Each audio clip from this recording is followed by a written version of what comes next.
Now before everyone jumps down my throat, Blizzard have not intentionally made Diablo 4 pay to win. There's nothing of a cash shop that allows you to spend real money on player power, like Diablo Immortal for example. However, they have, with the design of itemization of the game, encouraged more third-party real money transactions of items.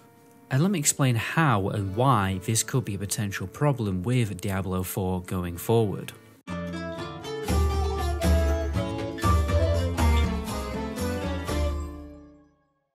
Now with every online game there is going to be third-party websites where you can pay real money for items in the game or some kind of win trading like arena or leveling boosts. It's an unavoidable fact, but you don't want to make a game where this kind of activity will thrive.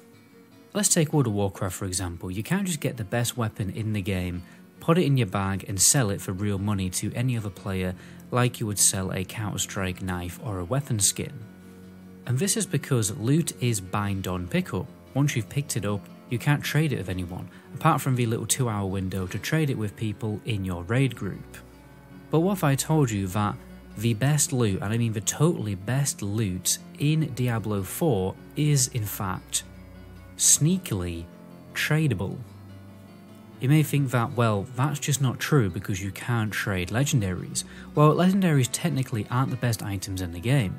You just need them in order to craft the best gear in the game. Let me explain this. Firstly, we have rare items. They are yellow and can have a total of 5 affixes. Affixes are essentially stats like how in World of Warcraft you get crit rating and haste rating. Then we have legendaries that also have 5 affixes, but also have a legendary affix. This legendary affix is more powerful than the other affixes, so this gives legendary items the potential to be more powerful than rare items because of an extra juicy affix.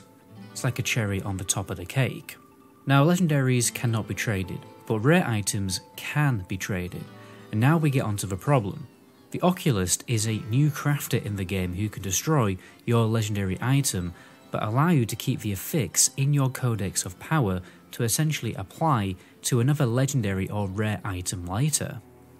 This affix will replace the legendary affix on the gear piece so you can't have 2 legendary affixes at once. This means it doesn't matter whether you put this legendary affix on a rare item or a legendary item, they will just be as good as each other. So the optimal strategy is obviously going to be get the best rare item with the best 5 affixes that you want to optimize your class and your build. And then apply the legendary affix that you want to this rare item to essentially craft your own legendary item.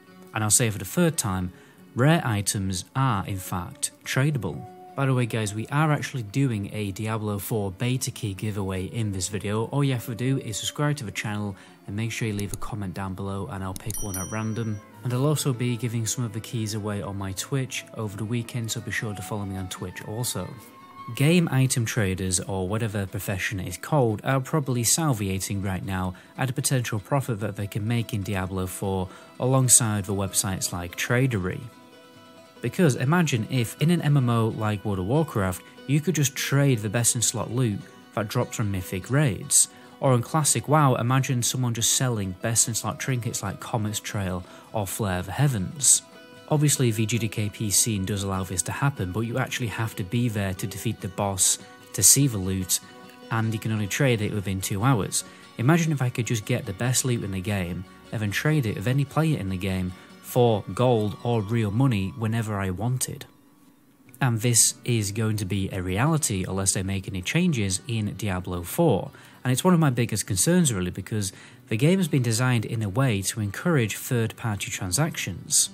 The community could potentially make this game pay to win. Obviously, it would be much worse if Blizzard provided this themselves, like they do in Diablo Immortal.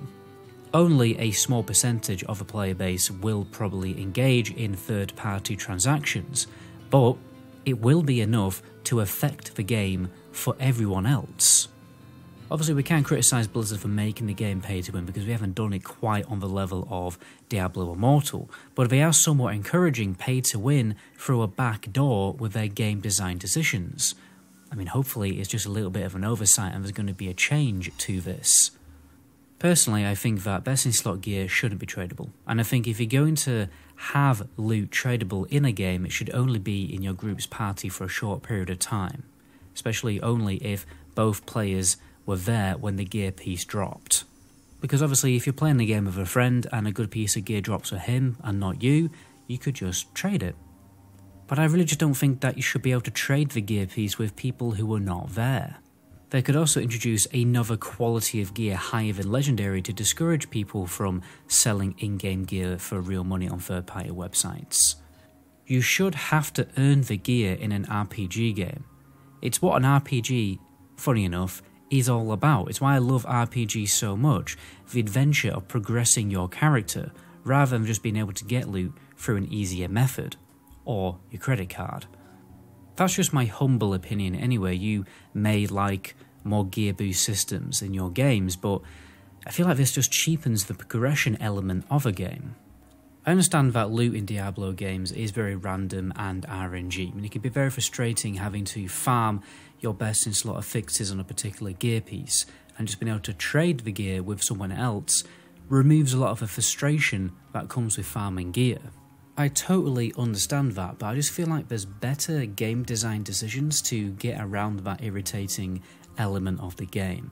I mean, they already have it in a small amount with the fact that you can choose your own legendary fixes to reapply to another piece of gear. Why not extend that feature to more fixes rather than just the legendary one? Allow players to customize their gear more so that they don't have to keep farming the same boss over and over and over again to get the perfect loot that they want. Guys, if you're bored of waiting for Diablo 4 to come out and you like RPG games, I just made an up-to-date 2023 best mod list for Oblivion on my second channel. If you're looking to do another cheeky playthrough of Oblivion or discover the game for the first time, that mod list will definitely really freshen up the game for another playthrough. You'll find a card for that on screen and also linked in the description of this video.